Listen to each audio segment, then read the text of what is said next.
Always have an 18 Echo with you. Always. That and the Delta.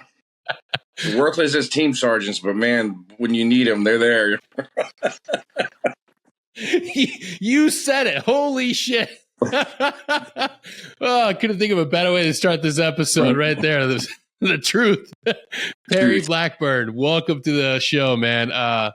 You are quite the prolific Green Beret. I mean, you're going back all the way to your time on the Legion, being there when our nation needed us the most. You were part of the contingent of Green Berets that responded. And then you didn't let life slow you down. You've done amazing things. Semi-professional ball. Yep. You founded companies, been an entrepreneur, and now you're running afgfree.org. One of the great things about this project is being able to reach out to our SOF veterans and ask them for their information, for their guidance of how they made that transition from Green Beret to successful entrepreneur, successful business owner, to being successful on the other side. Because just like our creed says, live to succeed again.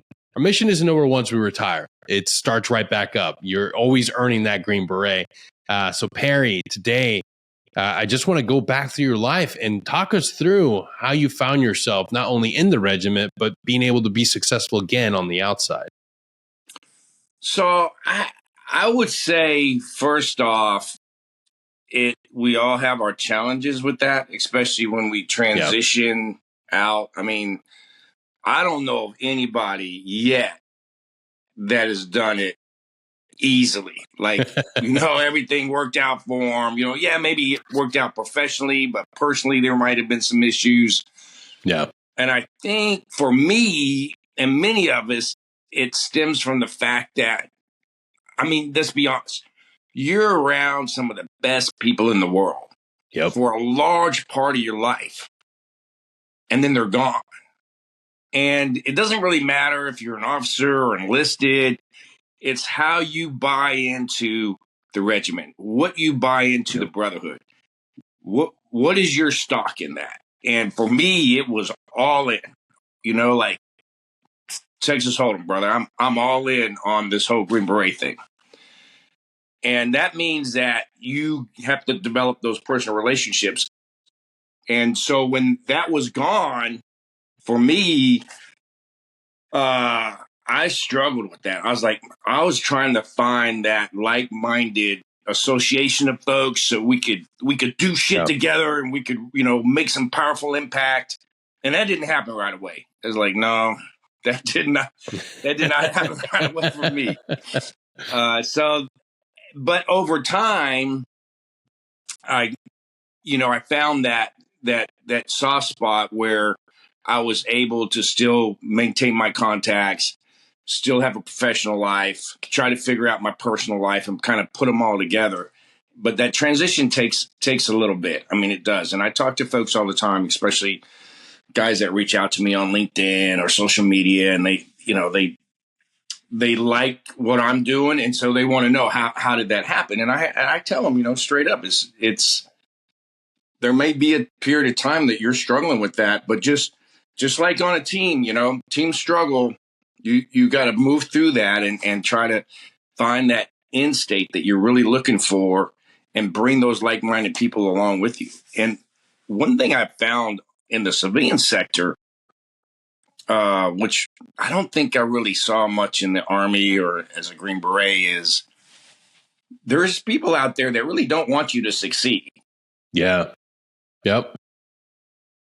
It's strange to think of that, but it's a true statement. And they'll do, they'll be very negative, and so you have to be careful with that. Shed the negativism and move forward to do the positive things that you want to do. That like playing football. Like who the hell knew that I was going to play football at 52 years of age? It's like. Everybody's like, are you nuts? Like, yeah, I'm a Green Beret. I'm a little nuts. Holy shit, 52. Yeah, man. I strapped those pads on. I was like, let's get it on, brother. Well, when you look at it, when you put it in the grand scheme of things, like that's nothing. That's nothing compared to putting on a ruck and going out into the wilds of Afghanistan and moving for hours and miles after miles. Totally agree. And it's, something I've always loved doing. I've always loved playing football. And it goes right back to the camaraderie of being around like-minded folks. You're on a football team. You're on a team again. And so that whole team thing for me is very important. I had a guy, actually a general officer. We were talking and he asked me, he goes, well, why did you become a Green Beret? And I said, I never really thought about it until I wasn't a Green Beret anymore. And then the things that I'm doing now, I believe is why I became a Green Beret. Because those attributes and characteristics of being in the regiment and being part of the community is what's helped me to have any modicum of success that I have. Yeah. Absolutely. That's what has allowed me to have some success. It's so true. We have to understand that the uniform comes off, but the values, the hard-learned lessons, we don't shed those. We don't shed that part of the identity. You're not going back in the team room once you ETS. Like that's understandable. But everything that made you successful as a Green Beret, as a SOF professional, that's coming with you. That's coming in the Diddy move, brother. That's coming with you wherever you go if you choose to take it. Yeah. And that's a reality of it. It's understanding that, hey, some things I got to let go. And I'm not going to be bitter about it. I'm not going to be sad about it. I'm going to be able to move forward and take all those attributes. Like what made you successful through selection, the Q course, and deployment after deployment is still ingrained in you. It's still part of you. Yeah, couldn't agree more. And I think some folks lose that. And I mean, I'll be honest, let's look at some of our, GOs and other people that make it to, esteemed levels of our bureaucracy. And they forget the character that was woven into them when they were in the regiment or they were in the military. Yeah. And they lose sight of what built your character, what helped build your character or exploit your character, however you want to look at it, was that hard, tough regiment of what it was like to be with, again, great Americans doing great things and pushing each other. And so that, to me, I found even more so on the outside. That's why we're having this conversation. I mean, you wouldn't call me up and say, hey, let's have a conversation if I was a dirtbag. Right? I mean, I could have as much success in the world. Yeah. But if I didn't have good character, or if I didn't have a good reputation, if I didn't maintain what I learned, just like you spoke to, then why have a conversation with me? Because who really, at the end of the day, gives a shit about a person like that? Yeah. So that's important to me too. I mean, that should be important to all of us as we move forward in our life. And, we're going to make mistakes. We're going to get scuffed up. It's life. Yep. Life will scuff you up. But that's exactly where your character is exposed so that you then can build yourself a better persona, a better character, and do better things in life. And I see it all the time that people forget that. Yeah. It's one of the things where, man, we get out and we're almost reconditioned by a culture and a society that doesn't mirror what we were around every single day. And it's like, hey, man, like just because the culture is shifting, just because now you're surrounding by a lot different characters are a little less, reputable, doesn't mean you have to take on those characteristics. You're still a person, a man of quality, a man of like mission, essential, like purpose. Retain that. Be willing to hold on to that and don't get dissuaded. It's easy to get swayed by what we see in today's world. And it's just going back to that hard work, even when no one's looking, like maintaining those values. Like, yeah, it's not admirable to some people, but the people that really matter are going to look to you for guidance and for that exemplary leadership. it's still important. It's just right now it's a counterculture. It is, man. And we all say it all the time. It's like, what kind of world am I living in? But it's the world that I believe needs us even more. Yes. To stand firm on our characteristics, our character, our beliefs, our values, our morals. And so it kind of guides other folks in that direction, because there's, we hear of guys contact me all the time and they're struggling. I always take time, man. I always take time to talk to whomever is out there and just kind of help them work through some of these challenges that they have. And a lot of it is, society today. I mean, look at hiring, for example. Yeah. Most companies are looking for the right fit. And what does that fit mean to that company? Well, we saw what it meant to Bud Light, for example, just an example. Yeah. That shit went south quick. Well, you have people that are on the other side of that spectrum that would like a job working in that environment, but they're no longer appropriated. They're no longer, They don't want that type of person. But I think we're starting to see now a shift in corporate America where they are seeing that, the bottom line is you got to make money in your company. Yeah. I mean, you got to make money to feed people, to hire people, to have the business that you want. And you got to have you have to have those people, even it may not be a right fit socially that you want, but it's the right fit to help your organization get better. Yeah. And I think we're seeing a shift to that. And we kind of do that all the time. The military does it too, right? We swing way over one way and then we try to get back to where it works for the military. Yeah. There's, I've seen it and actively talked to a lot of individuals going through that process, whether it's getting hired for a job or even for schools. Even in schools, the framework doesn't exist anymore. It's like, hey, I'm a veteran. I'm a soft veteran. Like, I should be able to walk in here. It's like, well, no, there's no framework for you. Well, shit. I volunteered when my nation asked me. And I went, and then I picked and chose the toughest thing to do and deployed time and time again. And now there isn't a framework to allow me to go to your school. I think that's a hard thing to do, but don't lose hope. The same thing with hiring. Guys are getting really frustrated because the job market isn't there for them. The reality is, work your ass off, network, connect with your brothers on the outside, get that face to face, and then they'll see the difference. Just hearing your experience, hearing what you've gone through, the choice will be clear. And I know it's a lot of hope and a lot of optimism, but that's a lot better than pessimism. It's a lot better of facing down these impossible odds and just being negative. It's never helped us on the mission planning. No. And it won't help you on the outside. No, and I think that's a great point, brother, because I was talking to the Rotary group the other day, and I was telling them one of my biggest challenges is asking for help. Like, I can't do it. Yeah. Like, it's like the hardest thing. And I think we're all kind of like that, right? So we don't want that networking that you're speaking to, right? We want to contact each other, but we are very reluctant to ask for that help. Like, hey, man, I need a job. Yep. What do you got out there? We would much rather struggle.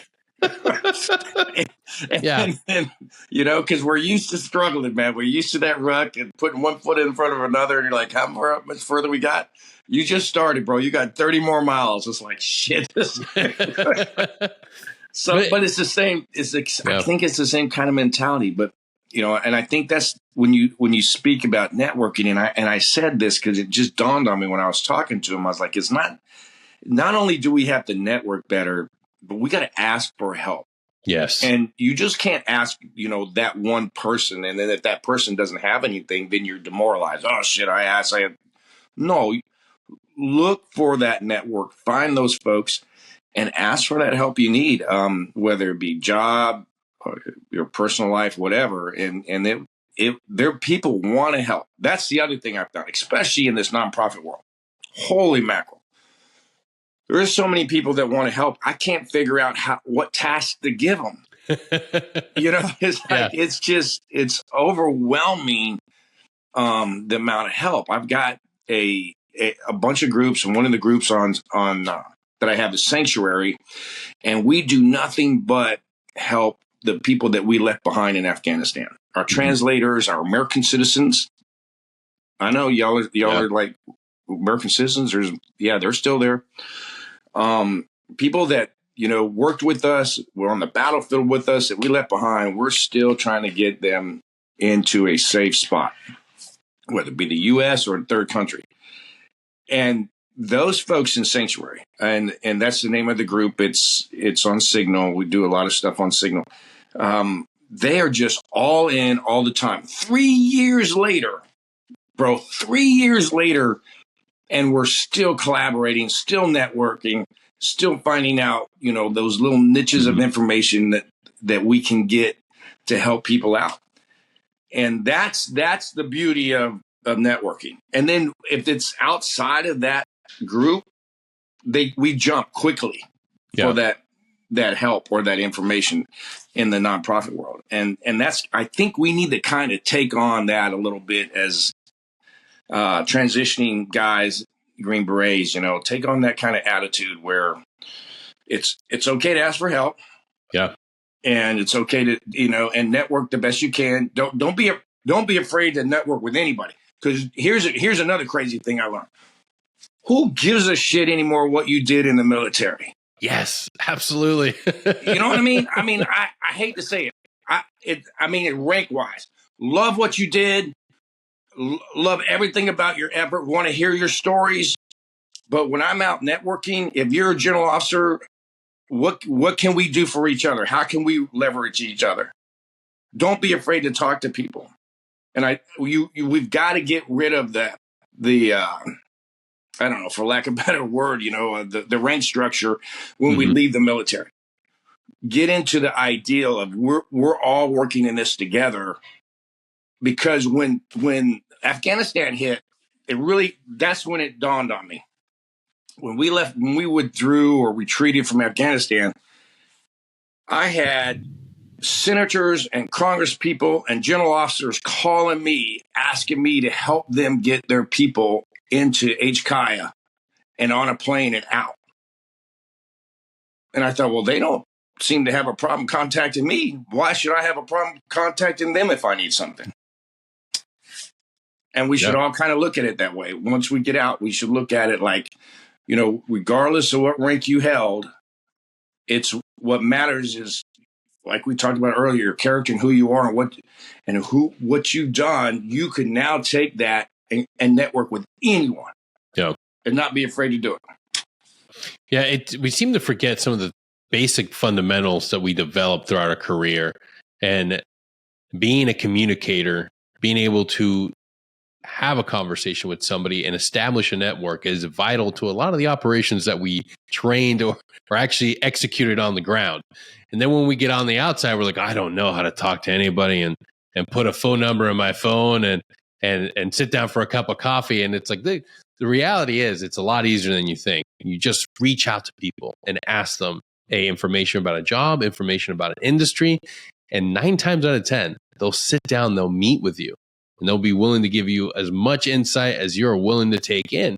And that could be the nexus for finding that next job, for finding that next person to talk to. And before you know it, you don't even have to sit down in front of the formal interview. You go straight to the hiring process. And it's not that crazy. It's really not that crazy, guys. Being able to sit down and connect with people you served with, people that are 2 degrees removed from them in the career field that you want to go into, it starts as simple as just reaching out on LinkedIn, having that cup of coffee conversation. It's a lot easier than you think, but you have to shed that fear and be vulnerable enough to sit down in front of somebody and say, hey, this is me. I'd like to help in getting information on this job or this industry. It's that simple. And we just forget. Yeah, it really is. And you got to get over the whole fear of social media too, or, the applications and all that other stuff. I mean, you just got to dive right in. And And I mean, that's how I ended up playing, as I call it, professional football. Everybody else wants to call it semi-pro, whatever. It's professional enough, damn it. Damn it, man. But is over social media, I mean, there was an opportunity, and I was like, oh, okay, well, let's go to the UAE and try out for some football. And,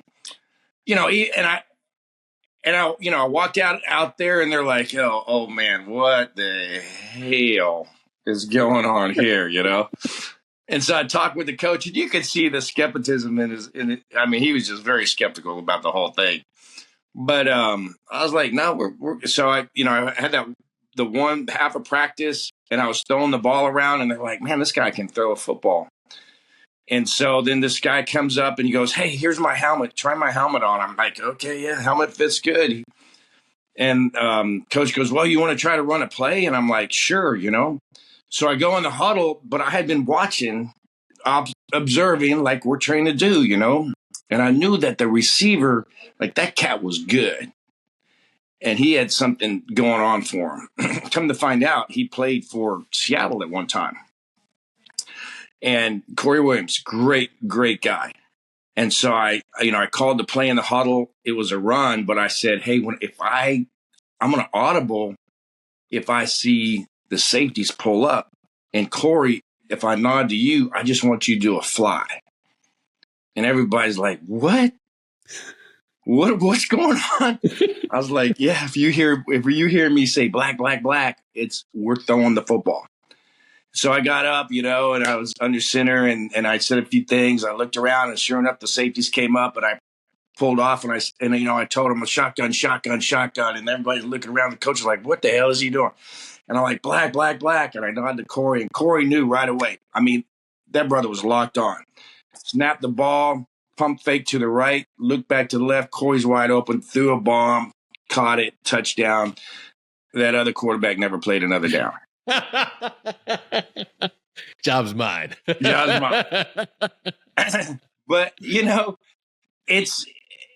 it's what we're willing to do and the risk that we're willing to take.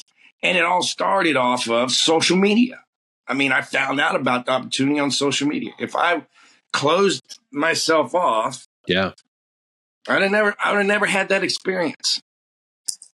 And I'll take it one step further. If you weren't open to the impossible, like so many of us get out and we immediately go towards the mundane. We go through, I'm going to go for the sure thing. And I get it. I understand that no one wants to deal with that fear and that anxiety of putting a paycheck or not having a paycheck, not having groceries on the table, not being able to provide for your family. But you've been in dangerous situations. You've been in emergency situations. You've been faced with the impossible. And what got you through those situations, what got you to that win, what got you to being there, being successful, wasn't going for the sure bet. It was going for the impossible, being willing to say, you know what, I'm going to bet on myself. I have this idea. I have a runway. I have a certain amount of money, and I have conditions and standards. I'm going to fucking try for the impossible. Because why not?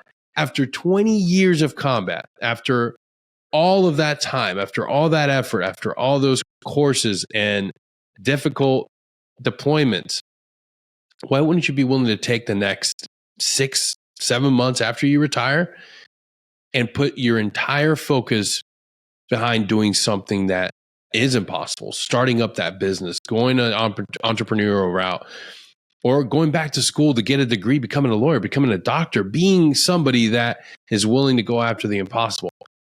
I don't think that there's a different timeline. And Perry didn't go through social media, didn't see that, or maybe he did, and he says, I'm too old. Fuck that. Like, you only get one shot at life. Only get one shot at life. Be willing to go for the impossible. And that's what you did. Being able to have those memories, being able to have that experience behind you, that's, at the end of the day, that's what matters. Being able to look back. It is. I mean, well put, brother. Well put. It is what matters. And like you said, if you want the secure route, I applaud you for that too, because that itself takes a level of discipline that I no longer had when when I retired, right? Yep. And I was blessed to be retired, to make it to retirement. Certainly, I mean, I think all of us, when we look back and we're retired, we were certainly blessed to make it that far, especially with some of the shenanigans we pulled. like some of the guys are like, "Man, you actually made it that far." I'm like, "Yeah, man, believe it or not." So, but it's just like that, and we need to as take those skills, like you said, and not be afraid to use them. And I just want to give you a quick story, a challenge of mine with my net AFG Free. And I actually have a coffee company now called 18 Series Coffee Company, actually. But they're both nonprofits. A SF guy worked for me in Ukraine, and we were working together getting food and medical supplies into Russian occupied areas of Ukraine. And we did what we do by with and through the locals there. And that was the best way. And I still do that today to help people. Well, Nick Mamer, and you can look it up, he was killed, actually. And it's an unfortunate part of our life that we have lost some really good people and some really good friends. And again, it goes back to how much do you want to invest in each other for that relationship that we talked about at the beginning of this. And, being all in, and Nick was killed in Bakhmut, and Prigozhin got his body. And Prigozhin wanted to, so Yevgeny Prigozhin, from the Mozart group, wanted to, or the Wagner group, I'm sorry. The Wagner group wanted to leverage that for, other stuff, supplies and whatever else. And I'm like, okay, all right, this isn't going to work. I got to figure something out here. So I got onto my networks and I said, hey, does anybody have any contacts in the Wagner group? And sure enough, somebody did. And I was like, hey, I need to talk to Prigozhin. I need to talk to Yevgeny Prigozhin. And I put a video out and I put it on Telegram, and I let that fester a little bit. And then I got a message back that says, hey, call this number and then leave a message and hang up, and they'll call you back within 5 minutes and do it at this particular time. So you and I both know what direction this is going. So I did. Hung up, got a call back, and the guy on their phone with a deep Russian accent was like, yes, we know who you are, Perry Blackburn. What is it that you fucking want, kind of thing. And I'm like, I want Nick's body back. I want my brother's body back. You got the wrong guy. You got a Green Beret, and we want him back, or all hell will break loose. And the guy said, just a minute. And so he puts on another guy, and the other guy's like, I am Yevgeny. So it's Prigozhin. Mm-hmm. So I'm just basically like, hey, one professional soldier to another. This is not what we do. We don't leverage soldiers for our own outcomes. So I was like, let's do the right thing. Give us back Nick Mamer, because he knew who it was, because they had his name and everything all over Telegram, all over on social media. And so he kind of chuckled and was like, I will be a man of my word, and then kind of hung up. Well, a couple weeks later, they did give Nick back to the Ukrainians, and we were able to repatriate him back to the States. Now, that is an extreme use of social media, right? But for me, what kept pushing me is I kept thinking, how far am I really willing to go for the brotherhood? Yeah. Right. So, and it just kept over and over in my mind. What am I willing to risk? And my next step after that was going back to Ukraine. and getting on foot. I mean, that's I I think the power of who we are as a regiment. How far would we be willing to go for each other? And it shows. And I'm not alone in this. I mean, I don't use this as, oh my God, this is one extreme example of the brotherhood. No, we see it all the time with folks, helping each other out. And I think that's where our real power as a community comes from, as a veteran community. And then we're very receptive to allowing others into that.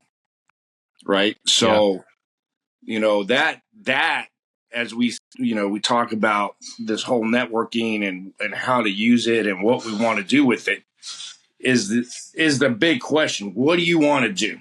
Yeah. Right. And it's hard to find that answer.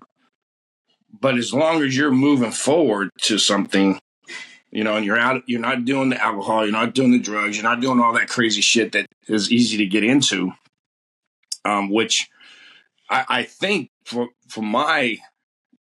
the Green Berets are less apt to have that than other veterans that I talk to.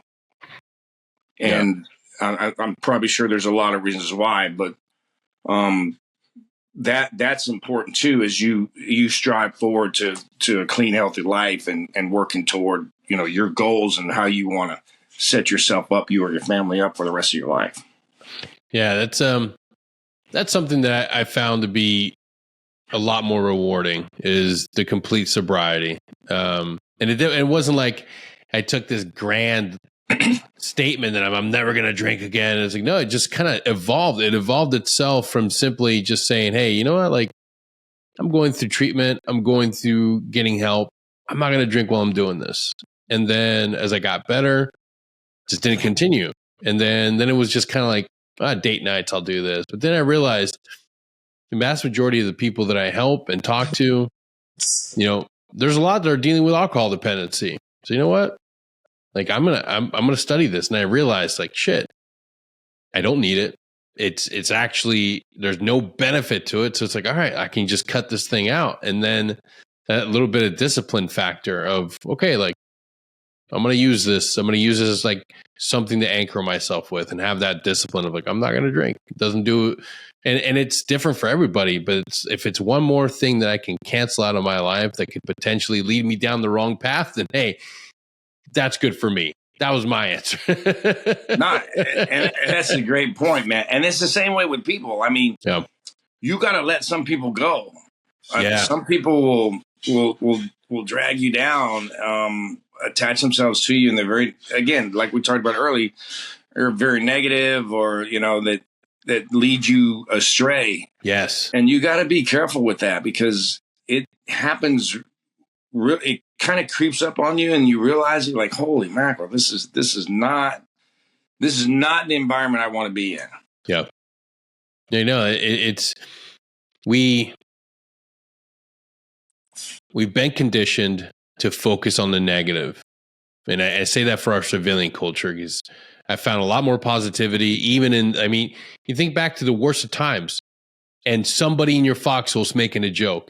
Somebody in the gun truck is making a joke in the most inappropriate time to pull you back in. Doesn't matter what the odds are. I've seen guys in situations where, you might have lost a friend and things are looking dire, and there's somebody always willing to engage in humor to pull you back in, to keep you back in the fight. But our civilian brothers and sisters, there's a big culture of pessimism, of being negative, of not being satisfied with what you have. That next option, all right, I'm not living the life I want because I don't have this high paying job. I don't make this much of my salary. I don't have the latest car. I don't have the new cyber truck. And the list goes on and on. But at some point, you got to say, hey, what I have in my life is good enough. Like, I am working towards a greater good. I am doing good and of service to others. I'm doing good. I am happy with what I got. Like, man, chasing after the next big thing, chasing after the next material good, and being constantly angry that you don't have something that somebody else has leads to disaster. It's not fruitful. It doesn't give you any benefit of understanding that what you have right now in your life is amazing. You're breathing, you're putting food on the table, and you've got great friends. And that's not a bad thing. Yeah. Don't ruin that. And it's funny because like over 2,000 years ago, there was this guy that actually taught us that. And for some reason, it's an easy thing to kind of replicate in our life and it will help us out. But we no longer in this part of where we're at in our culture, feel like that's relevant to our lives. Yeah. And I think it's more relevant today than it was even, 2,000 years ago, because it's a message that has lasted the test of time. And if you just take those principles, treat others like you want to be treated, don't want what others have. Yeah. I mean, even more so now than ever before, right? Oh, dude's got a cyber truck. I need to go get two. No, you just need to enjoy what you have, man. Yeah. Enjoy what you have. And I think that and part of it is social media. Part of it is we know more about other people's lives. And so that gives us that wanting feeling. I used to tell my kids growing up, separate your wants from your needs, man. Yeah.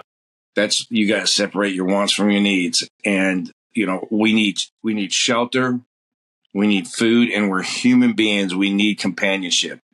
Yeah. And you get those things, you're doing pretty good. You're doing pretty good. You can survive off of that, and you can thoroughly enjoy what you have. Which is another thing I was thinking. I got grandkids now. I know y'all are like, what? Really? Surprise. Yeah, I'm 42. No, I'm just kidding. It's a shame. No, I'm not. But I was like watching them the other day, and they're so happy about everything. They're like happy. And I'm thinking, when did we lose that point of being happy? Yeah. Like you can see people, you get a new job. You should be happy. You should be like, man, this is awesome. And instead we kind of take it. Yeah, I got a new job, and you can hear people in their voice already, but I don't know, if it's going to work out. Like, bro, that is not the attitude to come in a new job with. You need to come in happy, ready to knock it out the park. Let's get it on kind of thing. Like when we got, when we were on a team together and we got a mission to go do something. I mean, we were like all in. I can't say we were always happy about it, but we were all in. I will say, though, in 2001, I don't care what anybody says. Anybody that rolled in after 9/11 to Afghanistan was happy about it. I mean, I wanted retribution. I wanted this for America. We were all in. There was zero complaints on anything. Yep. The usual complaints that you hear when you do exercises or you're going over for an MTT or something, those were all gone. It was all in, everybody, let's get some. And it worked out that way. And it was the most professionally rewarding part of my life to be with, great Americans, great Green Berets, going into Afghanistan and linking up with a warlord and just creating havoc. No, it's funny that you bring up happiness, because it's something that I've focused on. I'm studying it for school, and the science behind happiness is insane. Right now, if we just took a general consensus of a lot of people, they would tell you, like, I don't make enough money, I don't have X amount of time at home, I'm not enjoying X, Y, and Z.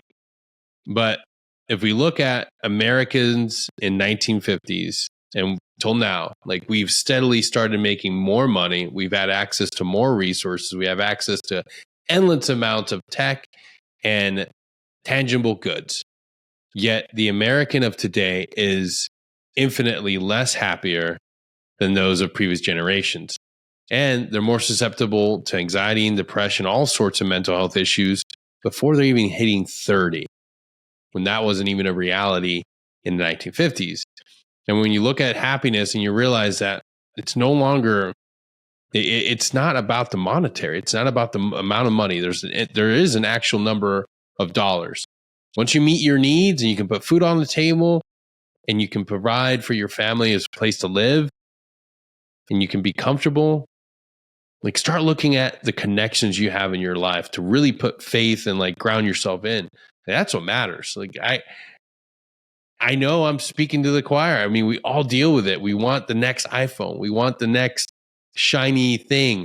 The reality is none of that's going to make us happy. This authentic communication, engaging with somebody from your community, from your brotherhood, this brings more joy and more reward than anything that you'll go out and do for the rest of your day. And that's the truth. If you're engaging with the people from your community that you value, and then you look towards in a sense of like being able to pour back into yourself, that's going to be more rewarding than sitting down and playing a video game, sitting down and just numbing yourself out on Netflix. Look for the human connection. Look for that in your daily life, and you'll be infinitely happier than sitting at home, scrolling through Amazon, buying that next gadget that you know you don't fucking need. Well, and it goes back to, our basic, we were younger, like you say, going through selection or being on a team and, a rough PT session or, a rough deployment. We were actively doing something every day, right? Yeah. It was one of my challenges as a team leader and commander in life was, don't give the guys too much downtime. Give them enough they can, catch your breath, but then get them going again. Let's all get going, moving, because we were much happier moving forward into something than we are. Hey, staying it's static. GBNT, baby, GBNT again. Didn't we have a nap time yesterday? Yeah, we always talk about that. Why was it? And it's something we have to deprogram once we leave, because once you get out, you're not going on those TDYs. So you have to understand how to be happy at home. But once you're in the job, once you're in the team, it's like the happiest times are when you're doing something, when you're all involved. It's that settling down period. And you can take that for your real life too. If you're stagnant, you're not going to be happy. Find that new thing, like something that I found to be rewarding, and people say it, people echo it, people talk about it. You can find a research. When you volunteer time, find ways to give back to others, that pours into you like nothing else. And it's not a deployment. I get it. It's not a JSET, but it is just as exciting to be able to say, oh man, this is my weekly time. I'm going to do my charity run, or I'm going to do my volunteer work with veterans. This is going to be awesome. No, absolutely. I think that, because I'll be honest with you, I never thought in my life I would do nonprofit work and more or less start my own nonprofit. I mean, and here I have two nonprofit organizations to help two separate parts of the world that I feel I can help with, my small amount of input. Because when you think about it, I mean, there's so much going on in the world, but I think that also becomes overwhelming because there's so much going on. How do you have what? But there's, like you said, there are so many opportunities to just jump in and take that time to help out. And you do feel different about it. When, like, there are neighbors during COVID that I would just go to their house and I would just fix shit that was broke. They couldn't do it. They didn't know how. Maybe they were older, maybe they were foreign, who, there's a lot of different reasons why they just couldn't figure out how to fix something in their house. And I wouldn't charge them. And I was like, wow, this is pretty cool, to be able to have that knowledge, to be able to help folks. And that's where I think is key, right? Yeah. We all have something that we can give that is really helpful to people, whether it be, networking or getting on the ground and making shit happen, or whether it be going to the VA hospital and volunteering there, with the brothers that are there. There's just a lot of opportunity, and it's great fulfillment. And Yeah. I have my mother-in-law every Sunday, and she's in her 80s. She goes out and feeds the poor, and that's her fulfillment. I mean, she does it through the church, and so there's all these things that we can do, but sometimes we choose not to. Yeah. Right. Like you said, it's easy to sit up in bed and watch Netflix or, whatever. But as we know, when you look at that ruck and you're like, shit, man, I got to put that thing on again. But as soon as you get it on, you're like back in the saddle. You're like, okay, all right, yeah. this is me. Yeah. That's exactly that is, I couldn't think of a better friggin' analogy. When you're taking that break, the hardest thing you can do is put it back on. Put it back on. As soon as you get up and have somebody to help you up and you finally fight and you start moving, it feels amazing. You're like, I don't want to stop.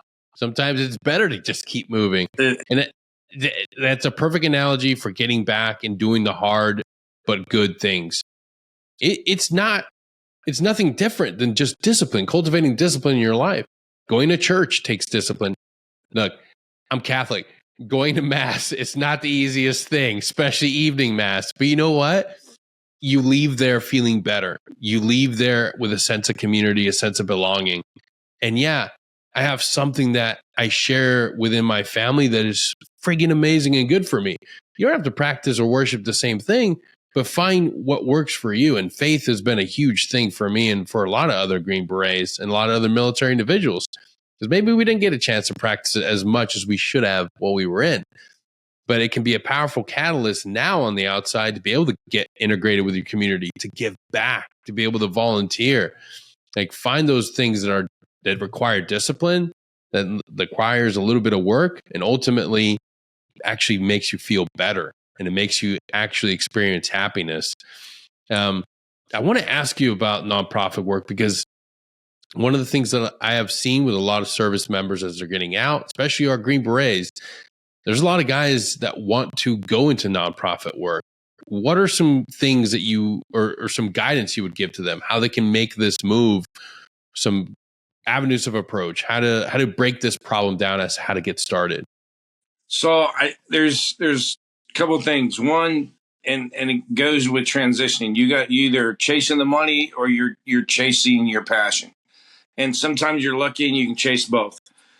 The nonprofit world has opportunity for people to get paid. So not all nonprofits are strictly everything goes to helping people because you have to have people. Mm-hmm. AFG Free, my first nonprofit, nobody gets paid. So I that's my brand. That's how I designed it. But there's a lot of other nonprofits. No One Left Behind is one of them. I think David Petraeus is part of that organization. They look for people with our skill set to hire to help out with the folks that we left behind. So there's those, look through those opportunities and see who's hiring. Also, there's a lot of military type nonprofits that you can get paid for or help for free, and they're looking for you to do that. For example, these fishing trips, these fly fishing trips and stuff. There's those organizations bring veterans in. You can help with that, get involved in that, and it's really easy. You get online, you find them, and you just email them directly and say, "This is who I am," because I get emails all the time from folks that want to help out, and so we just plug them into our network and kind of guide them through some of their skill sets to be able to help out, whether it be researching or physically helping with people, talking with people. All that matters. So that's kind of I think the two different directions to go. And the government, of course, NGOs, non-government organizations, they hire also, which is kind of fits really into the Green Beret skill set because they go into austere environments. The difference with them and us is nonprofits take much more risk at getting things done than an NGO will. The NGO is constrained by the government. Yep. I mean, you look in what's going on right now in Israel and Palestine, they want all these conditions set before they'll drop a piece of food in there. Well, Yep. we're not like that. We're totally, nonprofits are like, we'll go in there. I'll go into Russian occupied areas of Ukraine and take care of business right now.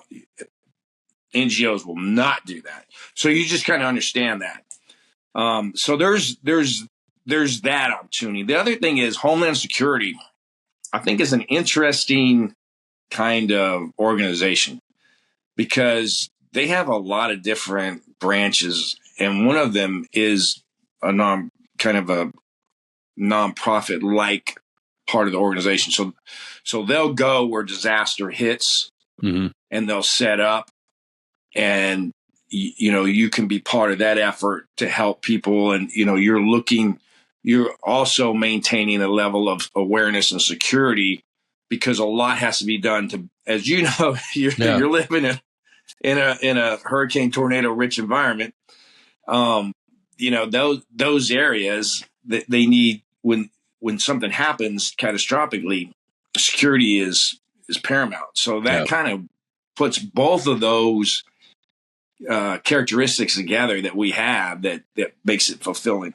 So I would definitely say look at that, look at the civilian nonprofits, and look at the NGOs. And really, though, the NGOs, if you get a job, get paid from the NGOs, your skill set as a veteran is much needed. Yeah, much needed in those jobs. Absolutely. I think we need to stop self-assessing when it comes to what we're able to do as veterans. You've done remarkable things in your service. Be willing to dream, be willing to dig into these industries and look at all the things that meet and that you already have skill sets that they're looking for. Like it's not about just going into a job that you think will make you happy. You have to look for a job and a profession, a calling, something that you're passionate about, and you find a purpose and mission behind it. Look for all those things. It's easy to get a paycheck. At the end of the day, you want to go into work knowing that you're passionate about what you're doing, that there's a purpose and a greater calling and a mission that resonates within you. Otherwise, you're not going to be happy. No one should be willing to get out and just find a good enough option of a job that just meets the bare minimum with a paycheck. Look for something that you can get behind of. I mean, that's a reason why you're successful in software or your career field in the military, because you were passionate about it. Very few people get out and look back on their time and say like, oh man, I hated everything about it. And there are some that do that, but a vast majority at least loved an aspect of that job. So look for that in your next endeavor. Look for that passion, for that mission. And ultimately, that's what's going to keep you waking up each and every day, feeling engaged, going towards that mission. And don't get disillusioned. Yeah. Right. So which is another big thing is like you go into a job and you become disillusioned because of everybody else. No, you be that change. Yes. You be the one that makes that positive change in this environment. Don't follow them. And that's what they want. That's what they're looking for from veterans. I think we forget that sometimes, and we kind of all of a sudden, we're trying to be like them, as opposed to take who you are and you be the change. I mean, I can't say it enough. The folks that I work with AFG Free and our network and Sanctuary, they're not all veterans.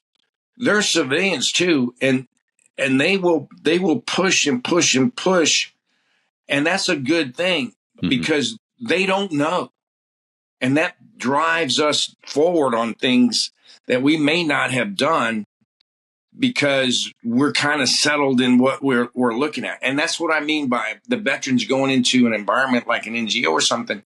You be the one that makes that change. You be the change. You push, push, push, because you got the skill set. You know what right looks like. Bring people with you. Be that leader, and don't be afraid to do it because it's needed. It's obviously needed in our government. Holy mackerel. Oh, shit. Like, damn, man, Yeah. what the hell happened to you guys? So this is what I think when we gravitate toward something that a passion that we might not have necessarily known that we had in a particular endeavor, that's going to make the difference as a veteran moving forward in that space. Absolutely. No, Perry, thank you so much for being here with us today. I can't thank you enough for just sharing your insight and letting us again understand the importance of going for the impossible, man. Your lived experience and your continued endeavors is what gives us the understanding that it's not over once we get out. That if you can continue chasing your dreams, if you can continue doing things that other people say, oh, it can't be done, it's like, well, Perry did it, so why not me? Absolutely. That's the most important thing that we can do. Your success is not yours alone. When you achieve something impossible, that gives the next individual in line something to shoot for. So if you're listening to this and you have that application to that school, or you have that, that idea, that dream of becoming a doctor, becoming a lawyer, becoming a teacher, whatever that impossible dream is for you, pull it out of the back burner and put it in the front and start working towards it. We all need you to be successful. We're counting on you. So yeah. Until next time, take care. We'll see y'all next time. Thanks, brother.